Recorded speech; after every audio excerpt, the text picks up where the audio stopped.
मंडळी, पुन्हा एकदा रायझिंग पुणे या कार्यक्रमाच्या शेवटच्या परिसंवादात आपलं सगळ्यांचं खूप खूप स्वागत. आपल्या परिसंवादाचा विषय पुण्यातील रस्ते सुरक्षा आणि वाहतूक. हो, महत्वाचा विषय पुण्याच्या संदर्भात. आणि याचविषयी चर्चा करण्याकरता, आपलं म्हणणं मांडण्याकरता, महत्वाचे मुद्दे मांडण्याकरता आपल्यासोबत आहेत वाहतूक शाखेचे अतिरिक्त आयुक्त मनोज पाटील सर. शिवाय आपल्यासोबत आहेत परिसर संस्थेचे अभ्यासक आणि संचालक रणजित गाडगीळ. शिवाय आपल्यासोबत आहेत राष्ट्रवादी काँग्रेसचे प्रवक्ते आणि शिवाय वाहतूक या विषयाला घेऊन आपण काम देखील करता ते सुनील माने. आपल्या तिघांचे पुन्हा एकदा मी आपलं सगळ्यांचं खूप स्वागत करतो. सर, जसं मी म्हणालो की अपघात हा अतिशय भयानक धक्का असतो आणि ते मानवी चुकांमुळेच होताना दिसतंय. म्हणजे नियम न पाळणं हा जो काही एक जुना विषय ज्याच्यावरती खरं तर फार चर्चा व्हायला नको, म्हणजे लोकांना अजूनही का कळत नाही की नियम पाळणं फार आवश्यक आहे. पण पुण्यातली वाढती लोकसंख्येमध्ये एक महत्वाची समस्या आता समोर येताना दिसते, ते म्हणजे मंद वाहतूक. मंद वाहतुकीचा जो मुद्दा आहे, म्हणजे जगात 4थ्या क्रमांकाची मंद वाहतूक जी आहे ती पुण्यात नाही. आणि हाच प्रश्न जो आहे मी तिघांना देखील विचारणार आहे. म्हणजे नुकतीच आपण जर पाहिलं तर सडक सुरक्षा 2025 हे अभियान याच्या 4थ्या टप्प्यात आपण प्रवेश केलाय. गेल्या वेळी आपण संवेदना की साधी टॅगलाईन घेऊन काम करत होतो आणि यंदा आपण परवा करेंगे सुरक्षित रहेंगे असं म्हणत पुढे काम करतोय. त्यामुळे मला असं वाटतं की याच विषयाला घेऊन आपण यात चर्चा करणार आहोत. सुरुवात मी करतो आपल्यापासून. सर, मला आपल्याला विचारायचं आहे की ही जी मंद वाहतूक, म्हणजे आपण बघतोय की पुण्यामध्ये संध्याकाळी हल्ली आता असं झालंय की आम्ही जर पुण्यातनं मुंबईच्या दिशेने प्रवास करणार असो, म्हणजे सोलापुरात असो पुण्यातनं जाणार असो, तर संध्याकाळची वाहतूक लक्षात घेऊन तो प्रवास पुढे करावा लागतो. कारण 2 तास कसे तुम्ही अडकून जाता. काय नेमकं करायला हवं असं वाटतं तुम्हाला?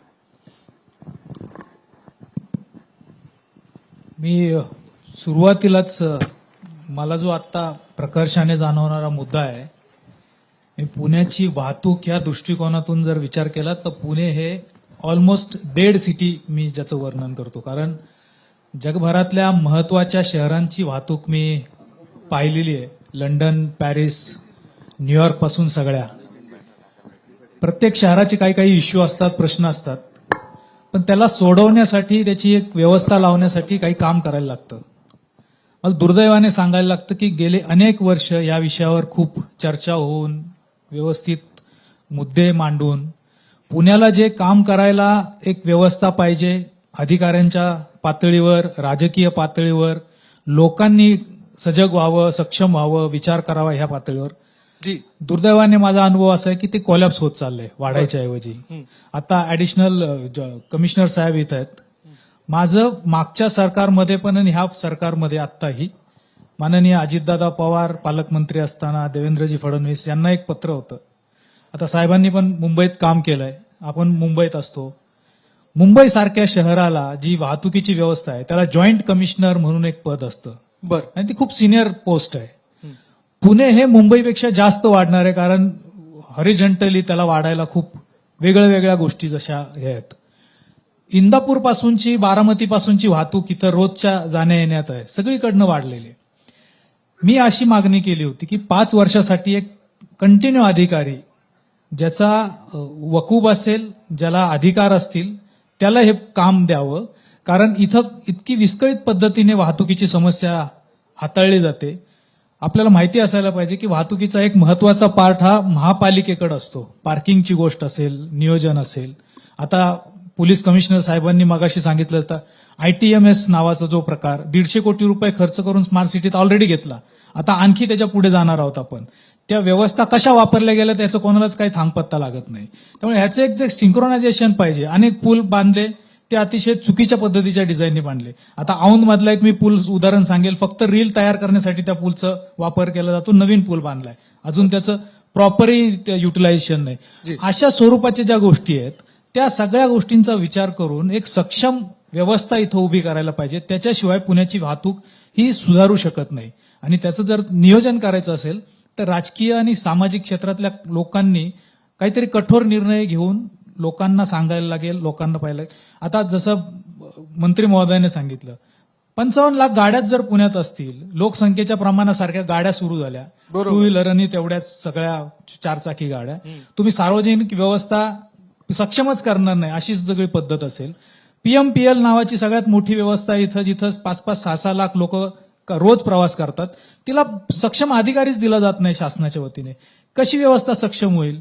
त्यामुळे ही जर परिस्थिती सुधारायची असेल तर याला खूप डायनामिक तयार लागतील निर्णय घ्यायला. बरोबर. आणि ती जर नसतील तर मला वाटत नाही पुण्याची वाहतूक सुधारेल. कारण हे दुर्दैवी विधान असेल माझं, पण पुण्याची वाहतूक ही मरणासन्न अवस्थेत आहे.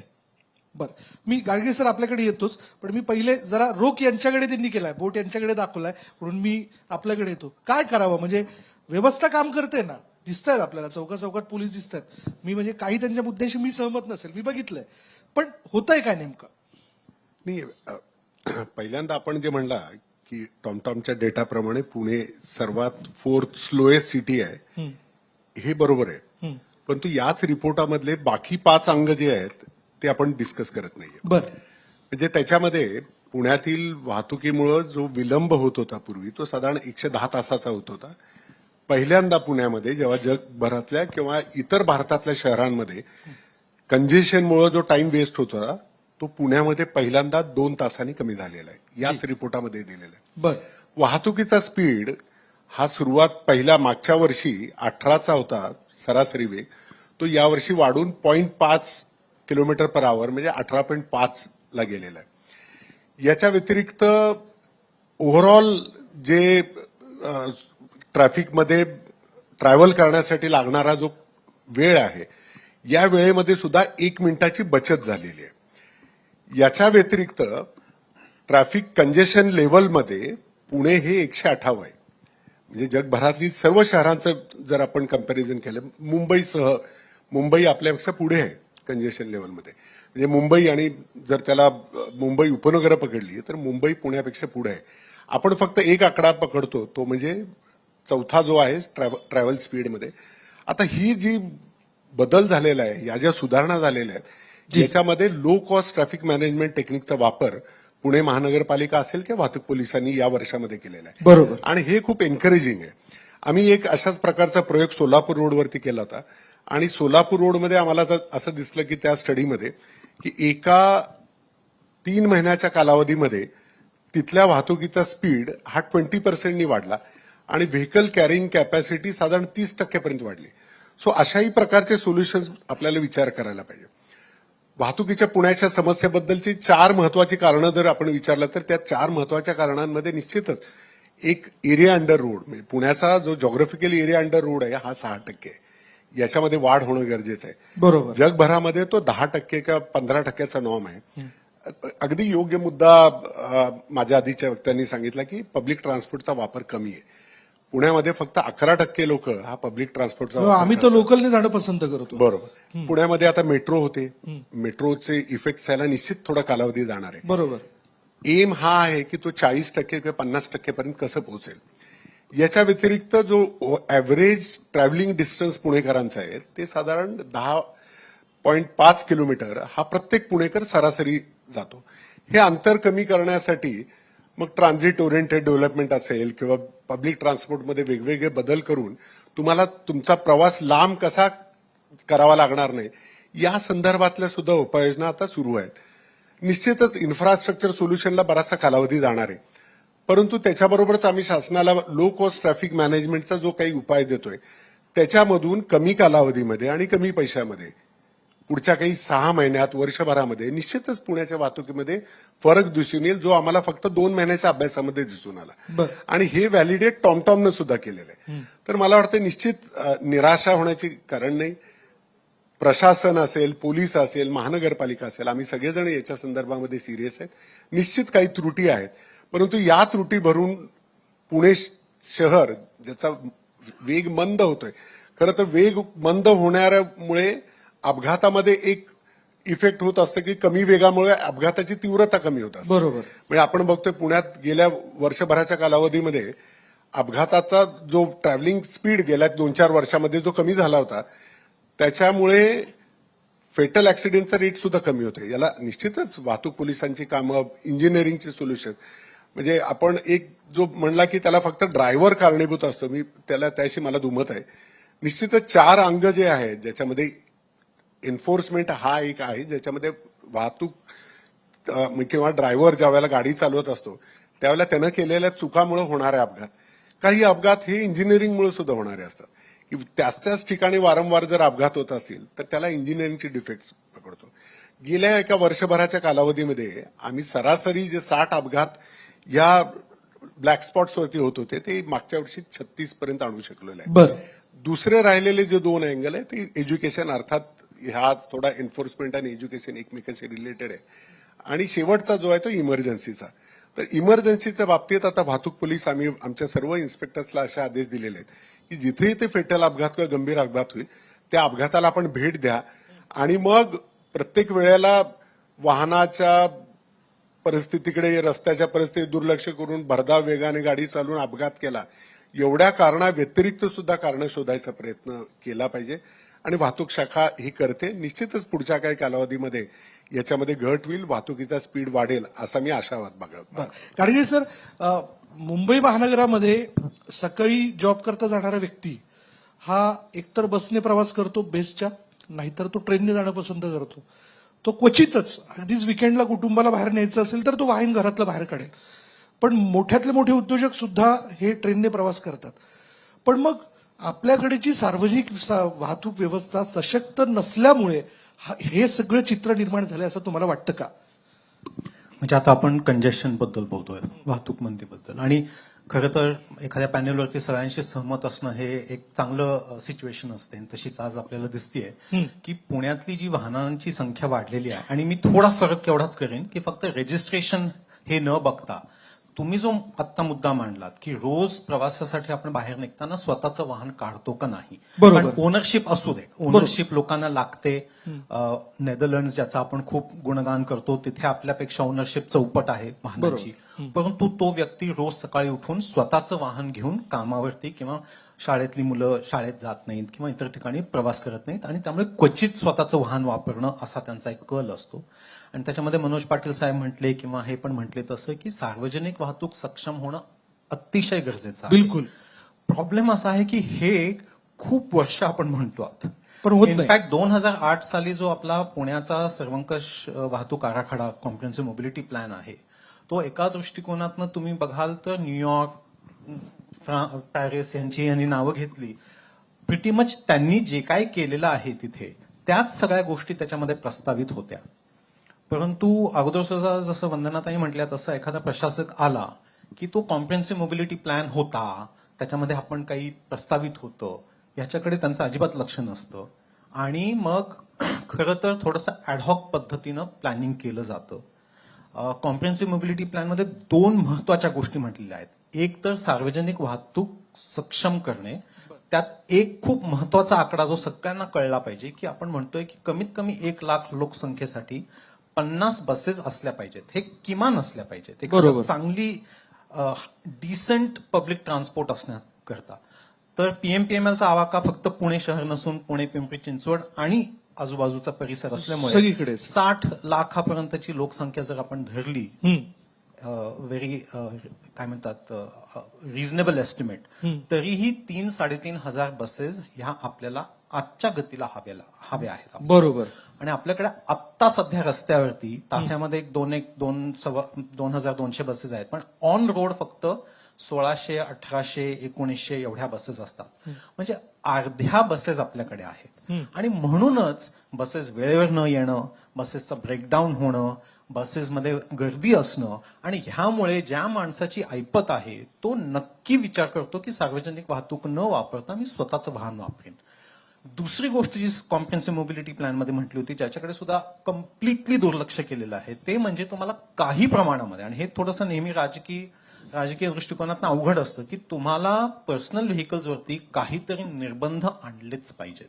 बरं. आणि त्याच्यासाठी सगळ्यात कॉमनली वापरला जाणारा जी पद्धत असते ती म्हणजे पार्किंग फीज. तुम्ही पुण्यामध्ये आज कुठल्याही रस्त्यावरती जिथे नो पार्किंग नाही, कारण पोलिसांच्या हातामध्ये 2च गोष्टी आहेत, पार्किंग, नो पार्किंग. त्याच्या बरोबर. पलीकडे त्यांच्याकडे टूल नाही, त्यामुळे ते त्यांनी जेवढं वापरता येत आहे तेवढं त्यांनी वापरलेलं आहे.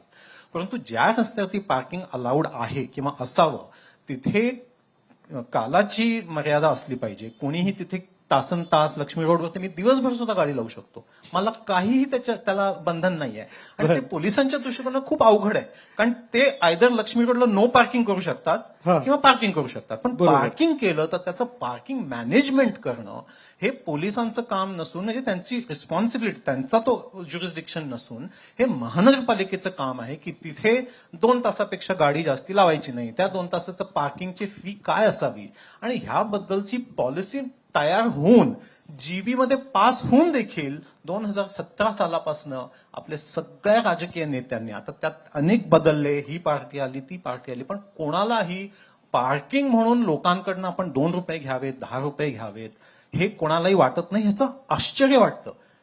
तेच लोक आता म्हणतात की पीएमपीएमएलची मात्र दरवाढीचा प्रस्ताव आपण मध्ये ऐकला की तो होणार होता. म्हणजे एकीकडे आपण म्हणतो की लोकांनी सार्वजनिक वाहतूक वापरावी, त्याचा आपण दरवाढ करतो आहोत, बसेस बरोबर. कमी पडतायत, बरोबर. आणि दुसरीकडे ज्याची स्वतःची पर्सनल गाडी आहे आणि त्यांनी रस्त्यावरती जर गाडी उभी केली तर त्याला काहीतरी पार्किंगचे चार्जेस असले पाहिजेत, आणि अमुक एका कालावधीनंतर त्यांनी तिथे पार्किंग नाही करायचं, आपलं काम करायचं, काय थोडं शॉपिंग करायचं आणि लगेच निघून जायचं. बिलकुल. म्हणजे मग पोलिसांना सुद्धा तिथलं ट्रॅफिक मॅनेजमेंट सोपं जातं. त्या पॉलिसीवरती सर्व राजकीय पक्षांनी मौन हे केलेलं आहे. त्यामुळे ह्या गोष्टी इतर शहरांमध्ये खूप सातत्याने होत असतात. आत्ताच न्यूयॉर्क सिटीमध्ये त्यांनी कंजेशन झोन निर्माण केलेला आहे. याचा अर्थ कंजेशन हा फक्त पुण्याला भेडसावणारा प्रश्न नसून बस. सगळ्या शहरांमध्ये प्रश्न आहे. परंतु तिथे त्यांच्या लक्षात आलेलं आहे की रस्ते बांधून, रोड वाईडनिंग करून, फ्लायओव्हर बांधून हा प्रश्न सुटत नसतो. ते म्हणजे लठ्ठपणावरती आपलं बेल्ट मोठं करणे किंवा विजार सैल करणे हा त्याचा सोल्युशन असल्यासारखा आहे. त्याच्यावरती लॉंग टर्म सोल्युशन हेच आहे की तुम्हाला पर्सनल व्हेकल्सवरती निर्बंध आणले पाहिजेत आणि सार्वजनिक वाहतूक सक्षम केली पाहिजे. आणि त्याचबरोबरीनं जेव्हा तुमचं रस्त्याचं डिझाईन होत असतं बर. त्याच्यामध्ये पादचाऱ्यांसाठी उपयुक्त जागा, सायकल चालवणाऱ्या लोकांसाठी सायकल ट्रॅक, सायकल लेन्सचं नियोजन, आणि बिलकुल. मग जेवढी जागा उरेल, आणि ती कधीतरी कमी उरली तरी तेवढीच जागा पर्सनल व्हेकलसाठी, हे खरं म्हणजे असलं पाहिजे. आपल्या सगळ्या इंडियामधला हाच प्रॉब्लेम आहे. आपल्या लॉजमध्ये, पॉलिसीमध्ये ह्या सगळ्या गोष्टी आहेत, परंतु इम्प्लिमेंटेशन म्हटलं की महानगरपालिकेच्या पातळीवरती बजेट एखादा राजकीय पक्ष किंवा एखादी व्यक्ती किंवा प्रशासक हे स्वतःच्या मनाने, आता आम्ही फ्लायओव्हरचं जाळं निर्माण करणार आहोत, म्हणजे बरोबर. त्याच्यामध्ये कुठेही स्टडी नाही, डेव्हलपमेंट प्लॅनचा उल्लेख नाही, कॉम्प्रिहेन्सिव्ह मोबिलिटी प्लॅनचा उल्लेख नाही, आणि फक्त माझा एकच फक्त जर जिथे मनोज पाटील साहेब किंवा त्यांच्या विभागाशी, त्यांच्याशी वैयक्तिक असं नाही, की जिथे मला असं वाटतं पोलिसांचा थोडा याच्यामध्ये प्रॉब्लेम असा आहे बर. की शॉर्ट टर्म सोल्युशन हे कधी कधी लॉंग टर्म सोल्युशनला घातक ठरतात. बर. म्हणजे मी म्हटलं तसं वजन वाढत असेल तर खरंच तुम्ही व्यायाम केलं पाहिजे, डाएटवरती केलं पाहिजे, परंतु विजार सैल करणं हे आत्ता शॉर्ट टर्म मी करतोय, पण मी पुढे व्यायाम करीन, मी डाएट करीन, पण आत्ता मी फक्त माझी विजार सैल करतोय, हे जर आपण केलं तुम्हाला लक्षात येईल सायकोलॉजिकली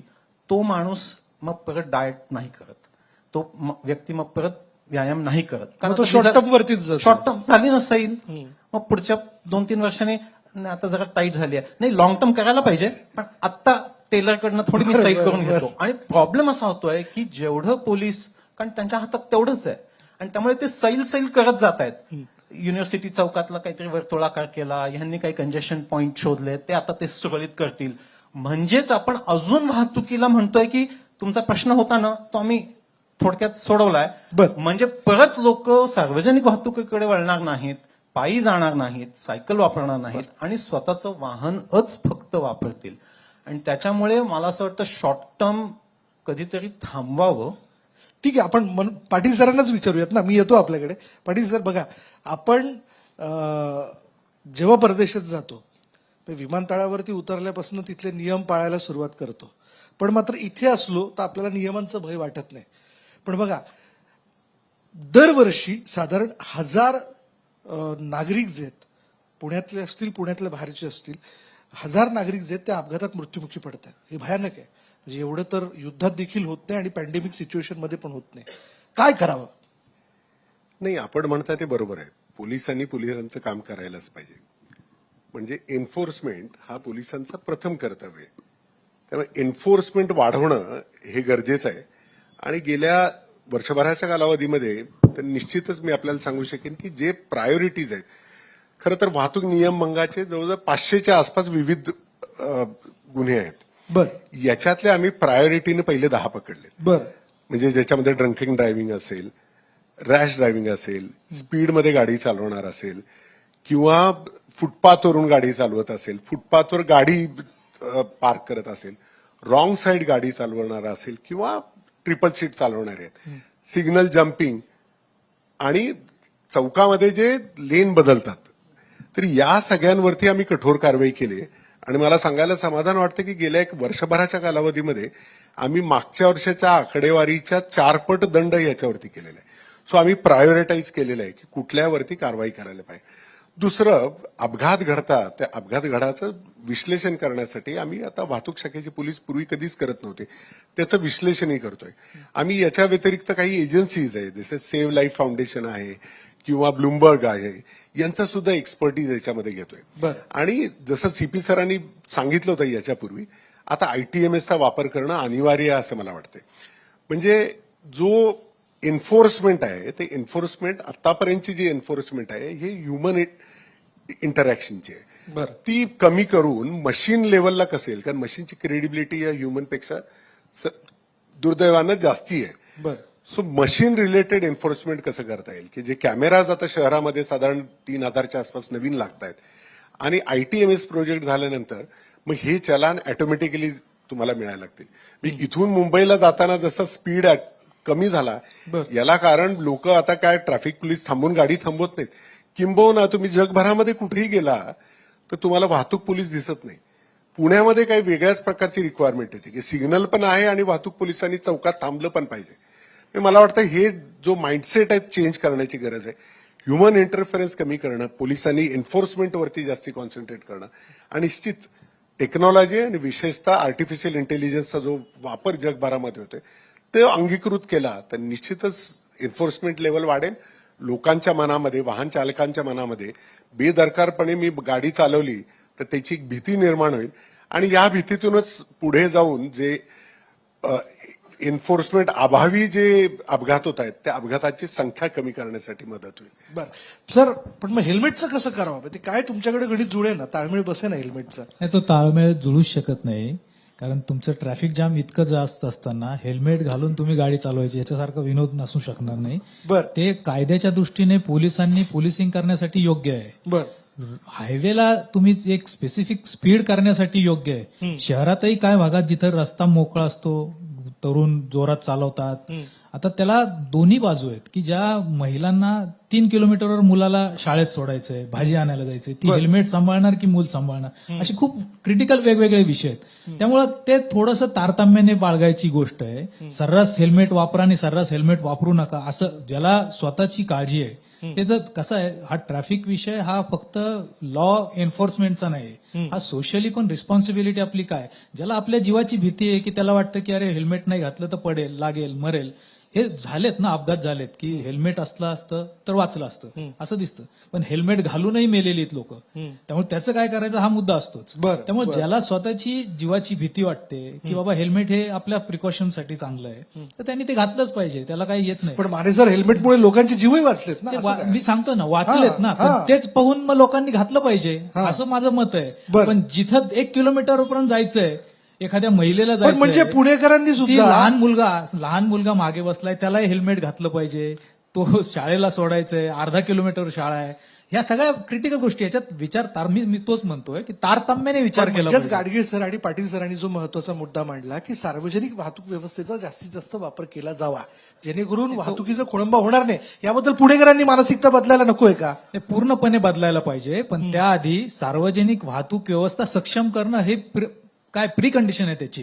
म्हणजे तुम्ही आता मेट्रोचं आपण चर्चा करतो, मेट्रोच्या इम्प्लिमेंटेशनमध्ये मी सुरुवातीपासून मान्य बापट साहेबांनी पालकमंत्री असताना मला काही बरं. कोऑर्डिनेशन, ह्या दोन्ही मेट्रो लाईन कशा आपल्याला उपयोगाच्या आहेत, काय केलं पाहिजे. आता 15-15 हजार कोटी रुपये आम्ही एका पुणे महा मेट्रोच्या गोष्टीसाठी घालवतोय. हिंजवडी शिवाजीनगर ही पीपीपी मॉडेलवर आहे. आम्ही पुणे शहराला टॅक्सेशन मधनं पैसे देतो. हे काय फक्त कंपनी हे करत असं नाही, बरोबर. त्याला मॉडेल आहे ते रेव्हेन्यूचं की ज्याच्यात त्यांना परवडलं पाहिजे, केलं पाहिजे. मी आपल्याला सांगू इच्छितो आपल्या माध्यमातून सर्व महाराष्ट्रातल्या जनतेला खरं तर दिल्ली IITने मेट्रोच्या संदर्भात देशभरातल्या मेट्रोंचा एक सर्व्हे केलाय. बर दिल्लीची मेट्रो श्रीधरन साहेब इतके प्रोडंट म्हणजे पुढचा विचार करणारे होते, त्यांनी ते डिझाईन केलं, पण ती दिल्ली मेट्रो पण आजही प्रॉफिटेबल नाही. कुठलाही मेट्रो प्रॉफिटेबल होत नाहीत असा आक्षेप आहे. याचा सगळा भार स्वाभाविकपणे त्या शहरातल्या नागरिकांवर येतो. त्यातनं जे पैसे आता कमर्शियल आणि रेसिडेन्शियलमध्ये टॅक्सेशन डेव्हलपमेंट चार्ज 2% वाढवलाय, 4% वाढवलाय. हा सगळा पैसा पुण्यातल्या जनतेच्या ह्याच्यावर आहे. त्यामुळे हे पैसे जे जात आहेत, लोकांनाही हे समजलं पाहिजे की आपली व्यवस्था जी नीट करायची आहे त्याच्यासाठी खिशातनं पैसे जात आहेत, ही नीट झाली पाहिजे. लास्ट माइल कनेक्टिव्हिटी नावाचा प्रकार आहे. मेट्रो आली आहे, रिकामी फिरते. नागपूरची मेट्रो जशी रिकामी फिरते तशी पुण्याची मेट्रो रिकामी फिरते. भले किती भाजपने दावा नागपूरकर केला वापरायला असेल. लागले, तो गर्दी असते. आता तुम्हाला माहिती सांगतो पुढची, तीच वर्ध्यापर्यंत न्यायचे प्रयत्न चालू आहे, कारण एसटीच्या ऐवजी लोकांनी मेट्रोत बसून यावं. हे खूप गंभीर आहे. त्याला वेगवेगळ्या गोष्टी आहेत, मला इंटरनल सगळी माहिती येते याच्यातली. तर आपल्याला तर राजकीय परिपेक्षात जायचं नाही. पुण्यातली मेट्रो तुम्ही समजून घ्या. प्रॉब्लेम असा आहे, हिंजवडी आपण का सुरू केली? 2.5 लाख लोक साधारण रोज प्रवास करत होते. पुण्यातून माणूस निघाला तर मुंबईला पोहोचायचा, जी. पण हिंजवडीला पोहोचायचं नाही. असं ट्रॅफिक कंजेक्शन होतं. काही रोड्स आपण केले, ही मेट्रो सुरू केली, पण आता दुर्दैवाने लॉकडाऊनच्या नंतरचा पिरियड असा आहे की 50 ते 70% लोक वर्क बाय होम करतात. त्यामुळे तुम्हाला आता ते जे रायडरशिप मिळायला पाहिजे, मेट्रो व्हायबल व्हायला पाहिजे, ती मिळणार नाही. जी वापरायचीच असेल तर गाड्या लोकांनी टाळायच्या असतील तर तुम्हाला लास्ट माइल कनेक्टिव्हिटी हा फार महत्वाचा भाग आहे आणि त्याच्याकडे पूर्णपणे प्रशासन, मेट्रो, PMPL या सगळ्यांचं दुर्लक्ष आहे. आता सरांनी सांगितलं, गाडगीळ सरांनी 1,000 कोटी रुपये पुणे आणि PCMC सरांना माहिती आहे. 2,000 कोटी रुपये ट्रॅफिकवर आपण बजेटमध्ये देतो. खर्च किती करतो हा विचारला तर तुम्हाला धक्का बसेल, कारण त्याचं इम्प्लिमेंटेशनच होत नाही. इम्प्लिमेंटेशन झालं तर प्रॉब्लेम सॉल्व्ह होतील. त्यामुळे तिथं हीच आहे सगळ्यात मोठी. ठीक आहे सर, दुमत असू शकतं, पण शेवटी लोकसहभागाशिवाय विकास शक्य नाहीये. बरं, असं आहे की मानवी जीवनही महत्वाचं आहे आणि अपघाती मृत्यू, मी जसं म्हणालो, हा अनैसर्गिक तो होता कामा नये. विकासाचा शिलेदार व्हायचा असेल तर परवा करेंगे और सुरक्षित रहेंगे असं म्हणत पुढे जाऊयात. त्या विकासाचे शिलेदार होऊयात आणि तो प्रवाह कायम ठेवूयात, येणाऱ्या काळातल्या गरजा लक्षात घेऊन. आपल्या तिघांची धन्यवाद. आपण आमच्या या परिसंवादात सहभागी झालात आणि फार महत्वाची मतं जी आहेत ती आपण या ठिकाणी मांडलेली आहेत. पण जाता जाता एक आठवण म्हणून आमची एक छोटीशी भेट, मोमेंटो.